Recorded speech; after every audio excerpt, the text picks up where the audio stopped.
Dans la banlieue nantaise, cette société de biotechnologie est désormais l'une des mieux placées dans la course au vaccin français. Depuis le début de la crise, Valneva avance dans l'ombre de ses prestigieux concurrents Sanofi et l'Institut Pasteur. Désormais, tous les regards sont tournés vers cette entreprise franco-autrichienne dont le vaccin pourrait être prêt cet automne. Ici, pas d'ARN messager. Le laboratoire utilise une méthode plus traditionnelle, le virus inactivé. C'est ici qu'a commencé le vaccin en avril dernier, où on a commencé à recevoir différentes souches d'Autriche, d'Allemagne, de France, d'Italie. On a sélectionné les meilleures souches virales pour la production du vaccin. Une fois que les banques virales ont été développées ici, elles ont été envoyées en Écosse pour la production industrielle. Il y a quelques jours, Boris Johnson visitait justement le site écossais de Valneva.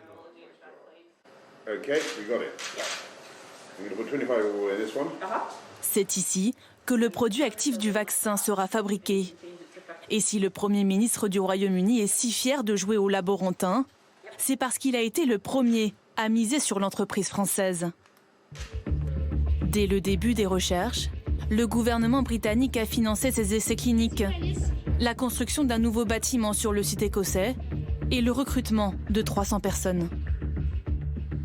Quand on a démarré ce programme, il a fallu réagir en 1 ou 2 mois pour pouvoir nous supporter dans le développement de ce vaccin. Il se trouve que nous avons une usine en Écosse et que le gouvernement du Royaume-Uni a considéré stratégique de pouvoir avoir une production locale d'un vaccin inactivé, donc ils nous ont aidés très rapidement. En contrepartie, Valneva s'est engagé à fournir 60 millions de doses au Royaume-Uni d'ici la fin de l'année. Puis 40 millions de plus en 2022.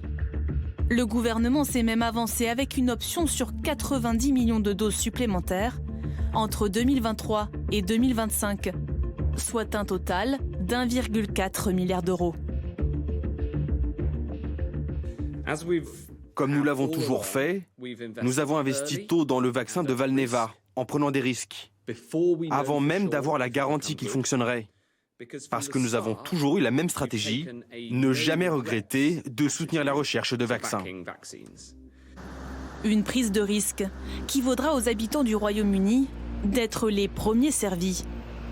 Car si la Commission européenne a bien commandé début janvier 60 millions de doses à Valneva, les Français ne les recevront qu'en 2022. Une occasion manquée, relevée par la présidente de la région Pays de la Loire, où le siège de l'entreprise est implanté. Le 9 juin, j'ai écrit un courrier à la ministre de l'Industrie pour l'alerter sur le formidable potentiel de la société Valneva. Cette lettre et les relances qui ont suivi sont malheureusement restées lettres mortes. C'est un terrible sentiment de gâchis et d'incompréhension qui domine face à cet échec français et européen. Ce matin, la ministre de l'Industrie se défend. Nous avons ouvert les bras à Valneva en leur proposant un certain nombre de financements. Ils ont considéré que ces financements n'étaient pas suffisants, qu'ils ne représentaient pas 100% du risque, comme cela leur était proposé au Royaume-Uni. 100% du risque, une offre qui ne se refuse pas.